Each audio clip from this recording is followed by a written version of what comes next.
దివ్యవాణి ప్రేక్షకులందరికీ నా శుభాభివందనములు. ఈ రోజున కొద్దిసేపు దేవుని యొక్క వాక్యాన్ని ధ్యానించుకుందాం. ప్రియ సహోదరులారా, దేవుని యొక్క నడిపింపులో ఉండటం అంటే ప్రియ సహోదరులారా, ఆయన ఏ విధంగా చెప్పారో, ఏ విధంగా మాట్లాడారో, ఏం చేశారు, ఏ విధంగా చెప్తున్నారు అనేది మనం గ్రహించాలి. ఒకరోజు ఒక వ్యక్తి బిర్యానీ పాయింట్ పెట్టుకున్నారంట.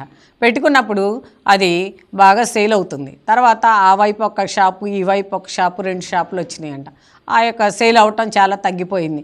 తగ్గిపోతే చాలా బాధపడుతున్నారు. ఇల్లు గడవట్లేదు, మరి ఈ బిర్యానీ పాయింట్ మూవ్ అవ్వట్లేదు, ఏం చేయాలి ప్రభు అని మందిరానికి వెళ్ళి ఆయన సన్నిధిలో కూర్చొని ఏడ్చి ప్రార్థన చేస్తున్నారంట. చేస్తున్నప్పుడు దేవుడు కొన్ని రోజులకి దేవుడు కనపడి చెప్పారంట, ఈరోజు నువ్వు ఆ బిర్యానీ తయారు చేసుకుని వెళ్ళేటప్పుడు 250 మందికి బిర్యానీ తయారు చేసుకుని వెళ్ళు అని చెప్పారంట. ప్రియ సహోదరులారా, 250 మందికి బిర్యానీ తయారు చేసుకొని వెళ్ళారు. వెళ్ళిన తర్వాత అటువైపు షాపులో అయిపోతుంది, ఇటువైపు షాపులో అయిపోతుంది, వాళ్ళందరికీ అయిపోతున్నాయి, కానీ ఇది మాత్రం ఏం అవట్లేదంట. ప్రభువా, మీరు మాట్లాడారు కదా, 250 మందికి చేసుకొని రమ్మన్నారు కదా, కానీ ఎవ్వరు తీసుకోవట్లేదు నా దగ్గర, అట్లానే స్టాక్ ఉంది. మీరేంటి ప్రభువా, నీ మాట నేను విన్నాను, కానీ నా మాట మీరు ఆలకించలేదా అని ఆ విధంగా బాధపడతా ఉన్నారంట. ప్రియ సహోదరులారా, అంతా అయిపోయింది, టైము కొంచెం దాటిపోతుంది, ఇక అవ్వదేమో అని అబ్బాయి నిరుత్సాహపడుతున్నప్పుడు ఒక ఆయన పెద్ద కారు వేసుకొని వచ్చాడంట. వచ్చి ఈరోజు మా ఇంట్లో ఫంక్షను, ఆ ఫంక్షన్కి చేసిన బిర్యానీ అయిపోయింది, నీ దగ్గర ఎంత ఉంటే అంత మొత్తం ప్యాక్ చెయ్యి, నేను నీకు ఎంత కావాలంటే అంత ఇస్తాను అని చెప్పి ప్రియ సహోదరులారా, ఎంత బిర్యానీ ఉందో అంతకు డబ్బులు ఇచ్చి ఆ బిర్యానీ తీసుకెళ్లారంట. కాబట్టి ప్రియ సహోదరులారా, ఆయన చెప్పినట్లుగా మనం చేస్తే, ఆయన నడవమన్నట్లుగా మనం నడిస్తే, ఆయన చేయమన్నట్లుగా మనం చేస్తే మనం సమృద్ధిని పొందుతాం. మాత్రం కూడా దానిలో అనుమానమే లేదు ప్రియ సహోదరులారా. కాబట్టి ప్రియ సహోదరులారా, ఆయన నడిపించినట్లుగా నడవటం ఇది కూడా 3 రకాలుగా ఉంటుంది. మొదటిది ఏంటంటే ప్రియ సహోదరులారా, ఆయన చిత్తానికి లోబడి ఉండాలి. మొదటిది ఆయన చిత్తం ఏదైతే ఉందో దానికి లోబడి ఉండాలి. కీర్తన గ్రంథం 73వ కీర్తన 24వ వచనంలో, నీ ఉపదేశంతో నీవు నన్ను నడిపింతువు. దేవునికి స్తోత్రం. ఇక్కడ ఆయన ఉపదేశంతో, ఇక్కడ ఉపదేశించే వాళ్ళు, ప్రభు యొక్క మాటలు ఉపదేశించే వాళ్ళు మన గురువులు. మనకి మందిరంలో లేకపోతే మనకి పూజా బలిలో ప్రియ సహోదరులారా కొన్ని మాటలు ఉపదేశిస్తున్నారు, కొన్ని మాటలు మనకు నేర్పిస్తున్నారు, కొన్ని మాటలు మనకి తెలుసుకోమని చెప్తా ఉన్నారు. ఆ యొక్క ఉపదేశము నన్ను నడిపిస్తూ ఉన్నది. ఎప్పుడైతే మనం ఆ మాటలు ఆలకిస్తామో, జాగ్రత్తగా ఉంటామో, ఆ మాట ప్రకారంగా జీవిస్తాం, ఆ మాట ప్రకారంగా నడుస్తూ ఉంటాం. అందుకే ప్రియ సహోదరులారా, నీవు నన్ను నడిపిస్తావు. అదే కాకుండా నన్ను తేజస్సులోనికి కొనిపోవదు. దేవునికి స్తోత్రం. ఎప్పుడైతే దేవుని యొక్క వాక్కు వింటామో జీవితాన్ని మార్చుకుంటాం. జీవితంలో ఉన్న ఒడిదుడుకులు, జీవితంలో ఉన్న తప్పులు, జీవితంలో ఉన్నటువంటి ఏదైతే మనకు దేవునికి విరుద్ధంగా ప్రవర్తిస్తున్నామో, ఏదైతే దేవునికి విరుద్ధంగా వ్యతిరేకంగా మాట్లాడుతున్నామో, చేస్తున్నామో, అవన్నీ కూడా తెలుసుకుంటాం ప్రియ సహోదరులారా. తెలుసుకొని పశ్చాత్తాపడి అవన్నీ కూడా విడిచిపెట్టిన తర్వాత నేను తేజస్సులోకి వెళ్ళబోతున్నాను. కీర్తనాకారుడు చెప్తున్నాడు, ఎప్పుడైతే ఆయన పశ్చాత్తాపడ్డాడో, ఎప్పుడైతే దేవుని ప్రార్థించాడో, ఎప్పుడైతే దేవుని యొక్క వాక్కును ఆలకించాడో, దేవుని యొక్క మాటలు ఆలకించాడో ప్రియ సహోదరులారా, అప్పుడు ఆయన తేజస్సులోకి, వెలుగులోకి వెళ్ళారు. అదేవిధంగా మనం కూడా దేవుని యొక్క వాక్యాన్ని విన్నప్పుడు చీకట్లో ఉన్న నీ కుటుంబం, చీకట్లో ఉన్న నీ జీవితం, అనారోగ్యంతో ఉన్న నీ జీవితం వెలుగులోకి ప్రవేశించబోతుందని ఈ వాక్యం ద్వారా మనం తెలుసుకోవచ్చు ప్రియ సహోదరులారా. అదే కాకుండా దేవుని కృప వలన సంపూర్ణమైన నమ్మకం. దేవునికి స్తోత్రం. దేవుని యొక్క కృప, ఆయన యొక్క మాట వలన, ఆయన యొక్క కృప వలన సంపూర్ణమైన జీవితం. ప్రియ సహోదరులారా, ఏ మాత్రం కూడా అసంపూర్ణమైనటువంటి క్రియలు, అసంపూర్ణమైనటువంటి జీవితం మనలో ఉండదు. ఎప్పుడు ఉండదు అంటే, ఎప్పుడైతే వాక్యాన్ని వింటావో, ఎప్పుడైతే నీ జీవితాన్ని మార్చుకుంటావో, అప్పుడు దేవుడు ఏ కొదువ లేకుండా సంపూర్ణమైన జీవితాన్ని నీకు ఇస్తారు. అదే కాకుండా నమ్మకంగా జీవిస్తావు. దేవునికి స్తోత్రం. నేను బ్రతకగలను, నేను జీవించగలను, నేను ఈ లోకంలో ఎదగలను, ఎందుకంటే నా చేయి పట్టుకుని నా ప్రభు నన్ను నడిపిస్తున్నారు. కీర్తనాకారుని ఏ విధంగా నడిపించారో అదేవిధంగా నిన్ను నన్ను కూడా నడిపిస్తారు అని చెప్తున్నారు. అదేవిధంగా ప్రియ సహోదరులారా, విశ్వాసం. దేవునికి స్తోత్రం. వినుట వలన విశ్వాసం వచ్చుద్దని ప్రభు చెప్తా ఉన్నారు. కాబట్టి ప్రియ సహోదరులారా, వాక్యాన్ని వినాలి. విన్నప్పుడు నీ జీవితంలో నీకు ఒక పట్టుదల, నీకు ఒక విశ్వాసం వస్తుంది. దేవా, పలానా వాళ్ళకు అది చేసావు, నాకు చేస్తావు. పలానా వాళ్ళకు రోగం తగ్గించావు, నాకు తగ్గిస్తావు. పలానా వాళ్ళు చితికిపోయిన కుటుంబాన్ని లేపావు, నా కుటుంబాన్ని కూడా లేపుతావు. పలానా వాళ్ళ బిడ్డల్ని ఎంతో అభివృద్ధి చేస్తావు, నా బిడ్డలు కూడా అభివృద్ధి చేస్తావు అని ఆ విధంగా ప్రియ సహోదరులారా ఒక విశ్వాసంతో ప్రార్థన చేస్తాం. ఎప్పుడైతే నీ విశ్వాసం నిన్ను స్వస్థపరచుదని చెప్పిన దేవుడు నువ్వు విశ్వాసంగా ప్రార్థిస్తే నీ జీవితాన్ని మారుస్తాడు. నీ జీవితంలో ఒక పట్టుదలని ఇస్తారు, విశ్వాసాన్ని ఇస్తారు. నువ్వే కాకుండా నీ కుటుంబం అంతా కూడా విశ్వాస కుటుంబంగా మారిపోతుంది అని ప్రభు చెప్తా ఉన్నారు. అదే కాకుండా ప్రియ సహోదరులారా హృదయాన్ని నింపుతుంది. దేవుని స్తోత్రం. విశ్వాసంతో నీ హృదయాన్ని, లోటైన హృదయం, ఖాళీగా ఉన్న హృదయం, దుఃఖపడుతున్న హృదయం, దుఃఖంతో నిండిపోయిన హృదయం, శోధనతో నిండిపోయిన హృదయం, దిగులుతో నిండిపోయిన హృదయం ప్రియ సహోదరులారా విశ్వాసంతో, నమ్మకంతో సంపూర్ణంగా నింపబడుద్ది అని కీర్తనకారులు ఈ వాక్యం ద్వారా మనకు తెలియపరుస్తున్నారు. కాబట్టి ఈ రోజున మనం కూడా నింపబడతాం, మనం కూడా నిజంగా నింపబడతాం, నిజంగా దేవుల్లో నింపబడగలుగుతామని మనం నమ్మాలి. అదే కాకుండా దేవుడి మార్గంలో దర్శి ప్రియ సహోదరులారా శాశ్వత మహిమ ఉండే చోటికి నడిపిస్తాడు. దేవునికి స్తోత్రం. ఎక్కడికి నడిపిస్తాడండి? శాశ్వతమైనటువంటి మహిమ ఉన్న చోటికి మనల్ని నడిపిస్తాడంట ప్రియ సహోదరులారా. శాశ్వతమైంది, అది అశాశ్వతమైనది కాదు. అది ఈ రోజుండి రేపు పోయేది కాదు. అది తాత్కాలికమైన ఆనందాన్ని ఇచ్చేది కాదు ప్రియ సహోదరులారా. శాశ్వతమైన ఆనందం ఇచ్చేది ఒకటి ఉంది, అదే దేవుని యొక్క సన్నిధి, అదే దేవుని యొక్క కృప. అది ఎప్పుడైతే మనం ఆయన యొక్క నడిపింపులో ఉంటామో అప్పుడు తప్పకుండా ఆయన చెయ్యి పట్టుకొని నడిపిస్తాడంట ప్రియ సహోదరులారా. చెయ్యి పట్టుకొని నడిపిస్తాడు. పసిబిడ్డ ఉంది, మనం చెయ్యి కనుక పట్టుకోపోతే ఆ బిడ్డ జారి కింద పడుతుంది, ఆ బిడ్డ అనేక మార్లు పడుతుంది, ఎన్ని మార్లు అయినా పడతానే ఉంటుంది. ఆ విధంగా మనం కూడా జీవితంలో ఎన్నోసార్లు పడిపోయాం, ఎన్నోసార్లు ఆ జీవితంలో ఇబ్బంది పడ్డాం, దుఃఖపడ్డాం, బాధపడ్డాం, పడిపోయాం. కానీ ప్రభు చెప్తున్నారు ఆయన సన్నిధిలో కూర్చొని విశ్వాసంగా నువ్వు ప్రార్థన చేసినప్పుడు శాశ్వతమైన మహిమను ఉన్న చోటికి ఆయన నిన్ను నడిపించబోతున్నారు. ఆ శాశ్వతమైన చోట దేవుడు నిన్ను ఉంచబోవటంలా శాశ్వతమైన చోటకి తీసుకెళ్ళబోతున్నారు అంటున్నారు. అదే కాకుండా దుష్టుల సంపదలు ఈ లోకంలోనే నశిస్తాయి. దేవునికి స్తోత్రం. ప్రియ సహోదరులారా నేను వ్యాపారం చేసి సంపాదించాను, అక్రమైన వ్యాపారం, లేకపోతే లంచాలు తీసుకుని సంపాదించాను, లేకపోతే తప్పులు చేసి డబ్బు సంపాదించాను, చాలా డబ్బు సంపాదించాను. కానీ ప్రియ సహోదరులారా అదంతా కూడా ఈ దుష్టుడు తో సంపాదించినటువంటి ఆ డబ్బు అంతా కూడా ప్రియ సహోదరులారా ఈ లోకంలోనే నశించిపోతుంది, అది మనకు ఉపయోగపడదు, ఈ లోకంలోనే వృధాగా అయిపోతుంది అని చెప్తున్నారు. అదే కాకుండా విశ్వాసానికి వారసత్వం దేవుని దగ్గర ఉంది ప్రియ సహోదరులారా. ఆ విశ్వాసానికి వారసత్వం అనేది ఒకడికొకడు, ఇప్పుడు నా ఆస్తి నా బిడ్డలు, నా బిడ్డల ఆస్తి ఆడబిడ్డలు, ఆడబిడ్డల ఆస్తి ఆడబిడ్డలు అని ఈ విధంగా మనం ఏ విధంగా అనుకుంటున్నామో ప్రియ సహోదరులారా వారసత్వంగా ప్రవేశిస్తుందో అదేవిధంగా ఇక్కడ ఏ తల్లి తండ్రి అయితే విశ్వాసాన్ని సంపాదించుకుంటారో, ఏ తల్లి తండ్రి అయితే విశ్వాసాన్ని బిడ్డలకు పంచి పెడతారో అది వారసత్వంగా వచ్చుద్ది అని ప్రభు చెప్తా ఉన్నారు. ప్రియ సహోదరులారా ఎన్నటికీ కూడా ఈ విశ్వాసం అనేది లేకపోతే ఆ వారసత్వం అనేది పోదు అని చెప్తున్నారు. కాబట్టి ఒక్కసారి నువ్వు దేవుని సన్నిధిలో కూర్చొని సంపాదిస్తే అది ఎన్ని రోజులైనా కూడా పోదు, ఎన్ని రోజులైనా కూడా నీ వెంటే ఉంటుంది, ఎన్ని రోజులైనా కూడా నీ బిడ్డల వెంట ఉంటుంది, ఎన్ని రోజులైనా కూడా నీ కుటుంబం వెంటే ఉంటుంది. నీ కుటుంబాన్ని కొల్లగొట్టదు, నీ కుటుంబాన్ని కిందకు పంపించదు, నీ కుటుంబాన్ని దెబ్బతిన్నవదు, నీ కుటుంబాన్ని కన్నీటి పాలు చేయదు. కాబట్టి ఆ విధంగా కాపాడుతుందని చెప్తున్నారు. రోమీయులకు రాసిన పత్రిక 8వ అధ్యాయము 8వ వచనం నుండి 17వ వచనం వరకు మనము ఆయన పుత్రులం కనుక వారసులము. దేవునికి స్తోత్రం. ప్రియ సహోదరులారా ఒక తల్లికి 4 బిడ్డలు ఉన్నారు. 4 బిడ్డలకి సమానంగా ఆమె ప్రేమను పంచుద్ది, సమానంగా ఆస్తిని పంచుద్ది, సమానంగా చూస్తుంది ప్రియ సహోదరులారా.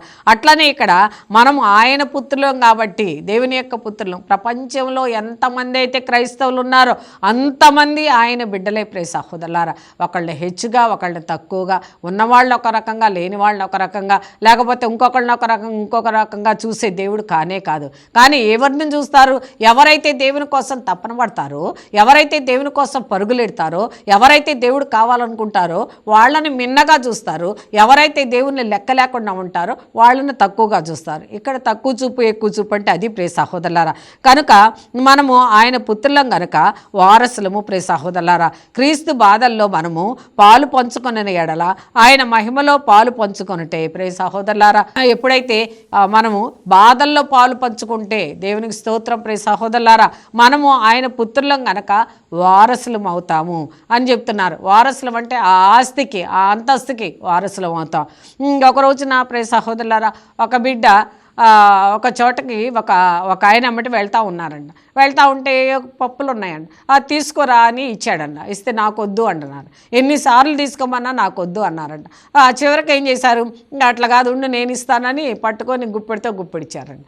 ఎందుకు నువ్వు తీసుకోలేదు అని అడిగినప్పుడు, నా గుప్పెడితో తీసుకుంటే కొంచెమే వస్తాయి, చిన్న గుప్పిడి కాబట్టి, మీ గుప్పిడితో పెడితే పెద్ద గుప్పిడి కాబట్టి ఎక్కువ వస్తాయి, అందుకని నేను తీసుకోలేదు అని చెప్పారంట. ఆ విధంగానే ప్రియ సహోదరులారా, నువ్వు ఎంత ఎక్కువగా ప్రార్థన చేస్తే అంత ఎక్కువ దీవెనలు వస్తాయి. ఎంత ఎక్కువగా దేవుణ్ణి ఆరాధిస్తే అంత ఎక్కువగా ప్రియ సహోదరులారా ఆయన్ని అనుసరించి ఆయన చెప్పినట్లుగా ప్రవర్తిస్తే ఆయన దీవెనలో నువ్వు పాలు పంచుకుంటావని చెప్తున్నారు. అదే కాకుండా క్రీస్తు యొక్క బాధల్లో కూడా మనం పాలు పంచుకోవాలి. ఎప్పుడైతే పాలు పంచుకుంటామో, ఆయన మహిమలో పాలు పంచుకుంటే ఆయన బిడ్డలంగా మారిపోతాం. ఆయన మన కోసం ఎన్నో కష్టాలు అనుభవించారు, ఎన్నో బాధలు అనుభవించారు, సిలువను మోసారు ప్రియ సహోదరులారా, ముళ్ళ కిరీటాన్ని పెట్టుకున్నారు ప్రియ సహోదరులారా, నీ కోసం నా కోసం రక్తాన్ని కార్చారు ప్రియ సహోదరులారా, యెరూషలేము దేశం అంతా రక్తంతో తడిపారు ప్రియ సహోదరులారా. ఎందుకు అంటే నీ కోసం నా కోసమే, నీ ప్రాణం కోసం నా ప్రాణం కోసమే, మనందరిని కూడా రక్షించటం కోసమే ప్రియ సహోదరులారా. కాబట్టి ఆ విషయాన్ని మనం గమనించుకోవాలి. ఎప్పుడు కూడా మనం గుర్తుంచుకోవాలి, నా తండ్రి నా కోసం ఇన్ని శ్రమలు అనుభవించారు కదా, నా తండ్రి నా కోసం ఇన్ని బాధలు అనుభవించారు, నేను ఒక చిన్న బాధను అనుభవించలేకపోతున్నానా, ఒక చిన్న బాధను నేను జయించలేకపోతున్నానా, ఒక చిన్న బాధను నేను తట్టుకోలేకపోతున్నానా, అయ్యా నన్ను క్షమించు, నీ బాధలో నా బాధ ఎంత ప్రభువా, నీకు స్తోత్రం. నా విధంగా ప్రియ సహోదరులారా మనం అడగాలి. దివ్యవాక్కు కార్యక్రమంలో ఒక చిన్న విరామం తీసుకుందాం.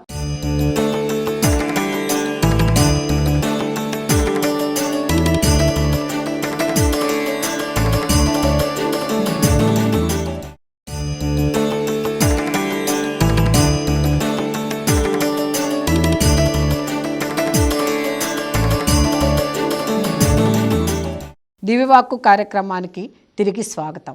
ఎఫెసీయులకు రాసిన పత్రిక 4వ అధ్యాయం 14వ వచనంలో ప్రియ సహోదరులారా, దేవుడు ప్రజలకు చేసిన వాగ్దానము నెరవేరటానికి ఆత్మయే సాక్షి. దేవునికి స్తోత్రం. దేవుడు ప్రజలకు చేసిన వాగ్దానం ఏదైతే వాగ్దానం చేశారో ప్రియ సహోదరులారా, ఆయన యొక్క వాగ్దానం నెరవేరటానికి ఆత్మ సాక్షి, నా ఆత్మే నాకు సాక్షి.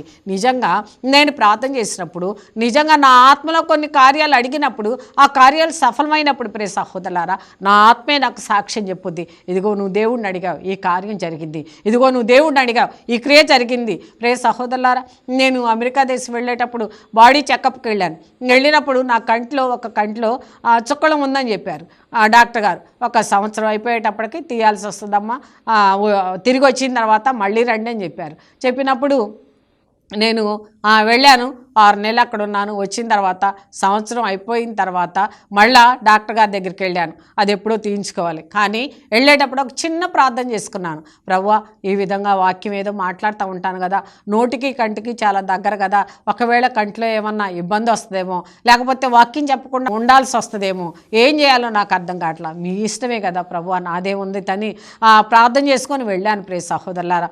నా డాక్టర్ గారు ఆ కంట్లో ముందేసి ఆ విధంగా చూసి నాకు చెప్తున్నారు, డాక్టర్ గారు నీ కంట్లో చుక్కడమే లేదు, నీ కంట్లో చుక్కడమే లేదు. దేవునికి స్తోత్రం. కాబట్టి ప్రియ సహోదరులారా, దేవుని ప్రజలు, ఆయన యొక్క వాగ్దానం నెరవేరింది నా పట్ల, ఆయన యొక్క మాట నెరవేరింది నా పట్ల. కాబట్టి ప్రియ సహోదరులారా, మనస్ఫూర్తిగా ప్రార్థన చేస్తే ఇట్లాంటి అనేక కార్యాలు జరిగించుకొని ఉండొచ్చు, అనేక కార్యాలు జరుగుతున్నాయని మనం గ్రహించవచ్చు. కాబట్టి ప్రియ సహోదరులారా, ఆయన యొక్క వాగ్దానం నెరవేర్పు మన ఆత్మే సాక్ష్యం ఇచ్చుద్దని చెప్తున్నారు. దేవుడు సంపూర్ణ స్వాతంత్రం ఇచ్చును. దేవునికి స్తోత్రం. ప్రియ సహోదరులారా, దేవుడు ఎప్పుడు కూడా నువ్వు తాగొద్దు, తినొద్దు, కట్టుకోవద్దు, లేకపోతే పూరి గుడిసెలోనే ఉండు, పెద్ద ఇంట్లో ఉండొద్దు అని ఎప్పుడు కూడా అండవు. ఆయన ఏం చెప్తున్నాడంటే ప్రియ సహోదరులారా, దేవుడు సంపూర్ణ స్వతంత్రం ఇస్తాడు. చక్కగా స్వేచ్ఛగా ఉండు, తిను, తాగు. అయితే దేవుని యొక్క సన్నిధి మాత్రం మర్చిపోబాకు, దేవుని ప్రార్థించటం మాత్రం మర్చిపోబాకు, దేవుని ఆరాధించటం మాత్రం మర్చిపోబాకు, అదే ఆయనకు లోబడి ఉండటం మాత్రం ఎప్పటికీ మర్చిపోబాకు అని చెప్తున్నారు. కాబట్టి ప్రియ సహోదరులారా, ప్రతిరోజు కూడా, ప్రతి నిమిషం కూడా ఆయనకు తల ఒగ్గి ఎప్పుడైతే మనం ఆయన్ని నిజంగా ప్రేమిస్తామో ఆయన మనకి స్వతంత్రం ఇస్తారంట, స్వేచ్ఛని ఇస్తారు, ఆనందాన్ని ఇస్తారు. ప్రియ సహోదరులారా, ఆ విధంగా ఆయన మహిమ స్తుతింపబడునుగాక. ప్రియ సహోదరులారా, సహోదరులారా, ఈ వాక్యంలో ఏం చెప్తున్నారు? ఆయన మహిమ స్తుతింపబడును గాక. దేవుణ్ణి స్తుతించాలి, ఆరాధించాలి. ఎప్పుడైతే నీకు స్తుతి ఆరాధన చెల్లుద్దో ప్రియ సహోదరులారా, మనం చేయగలిగింది ఏం లేదు, ప్రియ సహోదరులారా, ఒక వ్యక్తికి డెంగ్యూ జ్వరం వచ్చింది. నన్ను సలహా అడిగారు, అక్క ఏం చేయమంటావు, నాకు భయం వేస్తుంది. ఏమి లేదు, ఈ రోజంతా కోటి స్తోత్రాలు చెప్పు, ఆ సాయంకాలానికి నార్మల్ రిపోర్ట్ వస్తుంది. ప్రియ సహోదరులారా, నిజంగానే ఆమె ఆ విధంగా పగలంతా స్తోత్రాలు చెప్తాను పడుకుందంట, సాయంకాలానికి నీ యొక్క పెరిగిపోయినాయి అని చెప్పారు. కాబట్టి ప్రియ సహోదరులారా, ఆశ్చర్యకరుడు ఆయన మన దేవుడు, మన తండ్రి, ఆయన ఆస్తిలో మనం వారసులం అని చెప్తున్నారు. కాబట్టి ఆయన విడిచిపెట్టే దేవుడు కాదు, వదలపెట్టే దేవుడు కాదు అని చెప్తున్నారు. అదేవిధంగా 18వ వచనం, సౌలు ప్రార్థన ప్రియ సహోదరులారా, వెలుగు చూచున్నట్లుగా అభ్యర్థిస్తున్నారు. దేవునికి స్తోత్రం.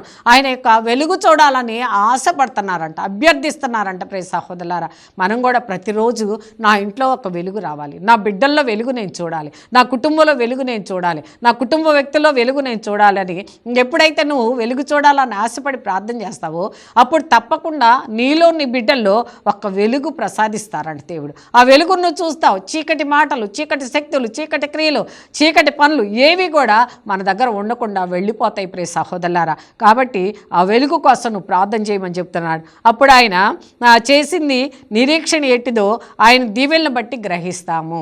అప్పుడు మనం చేసింది ఏంటి, ఏం చేసాం? అయ్యా నువ్వు నాకు కావాలి, నీ వెలుగు నాకు కావాలని ప్రార్థన చేశాం. అప్పుడు ఆయన చేసింది ఏంటో అదే కాకుండా నిరీక్షణ ఎట్టిదో ఆయన యొక్క దీవెలను బట్టి గ్రహిస్తారు. నిరీక్షణ కలిగి ప్రార్థన చేసావు, ఈరోజే దొరకదు నీకు వెలుగు అనగానే, ఈరోజే దొరకదు నీకు స్వస్థత అనగానే 4 రోజులు పట్టచ్చు, 10 రోజులు పట్టచ్చు, 20 రోజులు పట్టచ్చు. నీ పట్టుదలను బట్టి, నీ విశ్వాసాన్ని బట్టి, నీ ప్రార్థన బట్టి దేవుడు సమాధానాన్ని ఇస్తారు ప్రియ సహోదరులారా. కానీ అది వచ్చేదాకా నిరీక్షణ కలిగి ఉండాలి క్రైస్తవులమైన మనం. ఎందుకంటే క్రీస్తు గొప్పవాడు, క్రీస్తు చేయగల దేవుడు, క్రీస్తు ఆశ్చర్యకరుడు, క్రీస్తు అద్భుతమైన దేవుడు. కాబట్టి ఆయన చేయగల దేవుడని నిరీక్షణతో ఎదురు చూసినప్పుడు ప్రియ సహోదరులారా, ఆయన దీవెనలు నువ్వు గ్రహిస్తావు, ఆయన యొక్క గొప్ప కార్యాన్ని నువ్వు గ్రహిస్తావు అని చెప్తున్నారు. అదే కాకుండా రెండోది ఏంటంటే వాక్య ప్రకారం నడువు. యోహాను శుభవార్త 16వ అధ్యాయం 13వ వచనంలో ప్రియ సహోదరులారా, సత్యస్వరూపియగు దేవుడు ఆత్మ వచ్చినప్పుడు మిమ్మల్ని సంపూర్ణంగా సత్యములోనికి నడిపించును. దేవునికి స్తోత్రం. ఆత్మ లేని బిడ్డ చీకటి చర్యలు వెతుక్కుంటాం. ఆత్మ లేనప్పుడు మనం చీకటి చర్యలు వెతుక్కుంటాం, చీకటి కార్యాలు వెతుక్కుంటాం, చీకటి శక్తులు ఎక్కడున్నాయో వెతుక్కుంటాం. కానీ ప్రియ సహోదరులారా, సత్యస్వరూపైన దేవుడు ఆత్మ ఇచ్చినప్పుడు మనం ఎక్కడ సంపూర్ణమైన సత్యములోకి నడవాలి అని ఆశపడతా ఉంటామంట, వెతుకుతూ ఉంటామంట. ప్రియ సహోదరులారా, ఆయన కూడా ఆ సత్యములోకి మనల్ని నడిపిస్తారంట. అదే కాకుండా తాను వినిన దానిని బోధించును. దేవునికి స్తోత్రం. అదే కాకుండా దేవుడు మనకి ఏం బోధించారో అదే ఇతరులకి బోధించగలుగుతాం, ఇతరులకి చెప్పగలుగుతాం ప్రియ సహోదరులారా. అదే కాకుండా ప్రియ సహోదరులారా, జరగబో విషయాలు మీకు తెలియపరచును. దేవుడు అంట జరగబో విషయాలు, జరిగే విషయాలు అన్నీ కూడా మీకే తెలియపరుస్తారు. ఎందుకంటే నువ్వు సన్నిధిలో కూర్చున్నావు, ఎందుకంటే ఆయన నడిపింపులో ఉన్నావు, ఆయన నడవమన్నట్లుగా నువ్వు నడుస్తున్నావు, ఆయన కోసం నిరీక్షణ కలిగి ఆశగా ఎదురు చూస్తున్నావు. ఎదురు చూసి నిన్ను విడిచిపెట్టే దేవుడు కాదు అని ప్రభు చెప్తా ఉన్నారు. కాబట్టి జరగబో విషయాలు కూడా నీకే తెలియపరుస్తారు నీ దేవుడు. కాబట్టి ఎదురు చూడు. అదేవిధంగా యోహాను సువార్త 17వ అధ్యాయంలో 26వ వచనంలో చెప్తున్నారు, దేవుని గురించి, ఆయన రాజ్యం గురించి తెలుసుకోవాలని ఆయన ఆశ మన మీద ఏముంటుందో తెలుసా ప్రియ సహోదరులారా? ఒక పంట పండినాక 2 బస్తాలు బియ్యం ఇస్తే బాగుండు అనుకోడు, లేకపోతే పంట పండినాక ఒక పచ్చిమిరపకాయల బస్తా ఇస్తే బాగుండు అనుకోడు, లేకపోతే నీకు జీతం వచ్చిన తర్వాత ₹1 కోటి ఇస్తే బాగుండు అని ఆయన ఆశపడ్డా. ఆయన ఏం ఆశపడుతున్నాడో తెలుసా ప్రియ సహోదరులారా? దేవుని గురించి, ఆయన రాజ్యం గురించి నువ్వు తెలుసుకోవాలని ఆయన ఆశపడుతున్నాడు.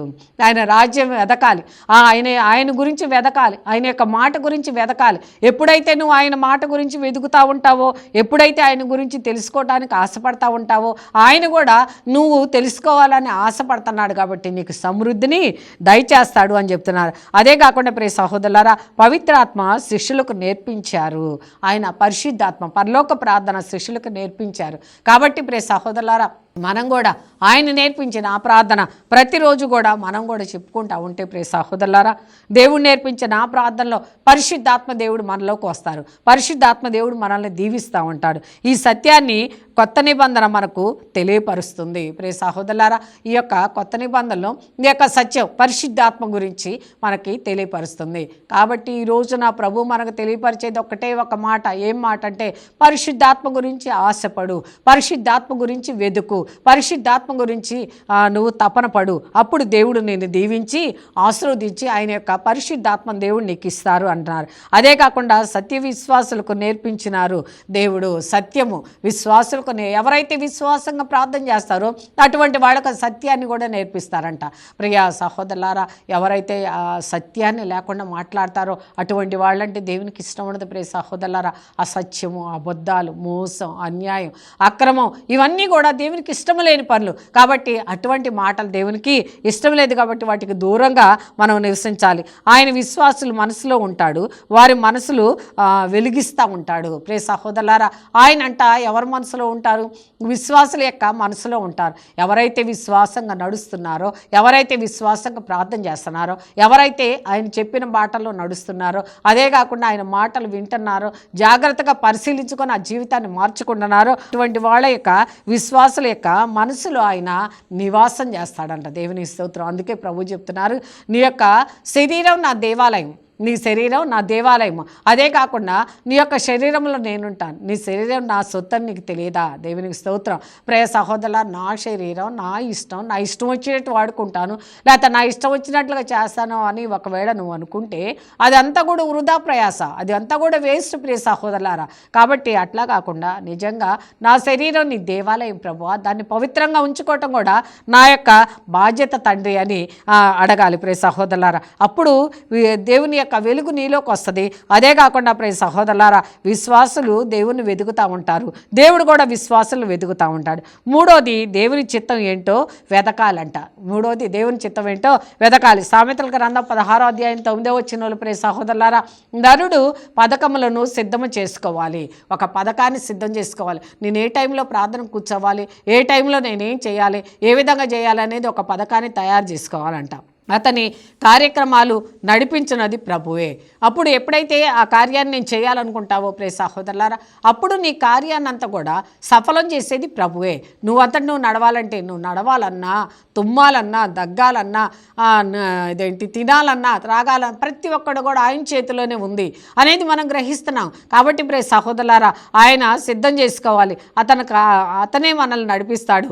దేవుడు పనిని నేర్చుకోవడానికి ప్రియ సహోదరులారా మనుషుల్ని దేవుడు వాడుకుంటున్నారు. ఆయన పరిశుద్ధాత్మ చాటి చెప్పాలంటే కొంతమంది మనుషుల్ని వాడుకుంటున్నారు, యాజకుల్ని వాడుకుంటున్నారు, ఫాదర్ గారులని అనేక మందిని వాడుకుంటున్నారు. వాళ్ళ ద్వారా మనం వాక్యాన్ని నేర్చుకుంటున్నాం, వాళ్ళ ద్వారా మన వాక్యాన్ని అర్థం చేసుకున్నాం. ప్రియ సహోదరులారా, దేవుని సంకల్పం మేరకు పరిమితమై ఉండాలి. ప్రియ సహోదరులారా, ఆయన సంకల్పం ఏంటో దాని పరిమితిలోనే ఉండాలి. కానీ మనం పరిమితిని మించి కూడా మనం ఎట్లా పడితే అట్లా చేయకూడదు. ఆయన చెప్పినట్లుగానే మనం చెయ్యాలి. నీలోకి పరిశుద్ధాత్మ వస్తుంది ఎప్పుడైతే ఆయన చెప్పినట్లుగా, ఆయన నడవమన్నట్లుగా, ఆయన చేయమన్నట్లుగా నువ్వు చేసావో అప్పుడు దేవుని యొక్క పరిశుద్ధాత్మ నీలోకి వస్తుంది. దేవునికి స్తోత్రం. ఎప్పుడైతే ప్రియ సహోదరులారా మనలోకి పరిశుద్ధాత్మ దేవుడు వస్తారో అప్పుడు విస్తారంగా దీవించబడతాం, విస్తారంగా ఆశీర్వదించబడతాం. కష్టాలు నష్టాలన్నీ పోతాయి. ఆనందకరమైన జీవితం, సంతోషకరమైన జీవితం, సమాధానకరమైన జీవితం మనకు దొరుకుద్ది ప్రియ సహోదరులారా. కాబట్టి నీలో ఉన్న పరిశుద్ధాత్మ వస్తుంది. వాక్యం నీకు మార్గాన్ని చూపించుద్ది అని చెప్తున్నారు. నీ వాక్యమే మనకు మార్గం. ఏ విధంగా నడవాలి, ఏం మాట్లాడాలి, ఏం మాట్లాడకూడదు, ఏ పని చేయాలి, ఏ పని చేయకూడదు, ఆ విచక్షణ జ్ఞానాన్ని దేవుడు నేర్పిస్తారు. అదే కాకుండా ప్రియ సహోదరులారా, ప్రతి ఒక్కడు కూడా దేవుడే నడిపిస్తూ ఉంటారు. దేవునికి స్తోత్రం. దేవుడే నడిపిస్తూ ఉంటాడు. దేవుని యొక్క కృప మన మీద కృమ్మరించబడతా ఉంటుంది. అందుకే దేవుని యొక్క ఆశీర్వాదాలతో మనం ఉంచబడాలి. ఈరోజు ప్రభు చెప్తున్నారు, మనకేమని చెప్తున్నారంటే దేవుని యొక్క నడిపింపులో ఉండటం. చిన్న ప్రార్థన. ప్రభువానికి స్తోత్రం, స్తోత్రం దేవానికి స్తోత్రం తండ్రి స్తోత్రం. అయ్యా ఇదిగో తండ్రి నీ నడిపింపులో ఉండాలని ప్రభు 3 మాటల ద్వారా మమ్మల్ని హెచ్చరించారు. ప్రభువానికి స్తోత్రం. మొదటి మాట ప్రియ సహోదరులారా పవిత్రాత్మ ఏం చేయాలని, రెండో మాట దేవుని చిత్తం ఏంటో దాని ప్రకారం నడవాలని, మూడో మాట ప్రియ సహోదరులారా నీ యొక్క వాక్యాన్ని స్వీకరించమని. ఈ విధంగా ఈ 3 మాటల ద్వారా నాయన మాకు తెలియపరిచినాం. ఈ వాక్యాన్ని బట్టి నీకు వందనాలు. ఆ వాక్య ప్రకారంగా జీవించి మేము మంచి మార్గంలో జీవించే భాగ్యాన్ని కృపను మాకు దయచేయమని మా ప్రభు అయిన యేసయ్య పేరిట వేడుకుంటున్నాము తండ్రి. ఆమేన్.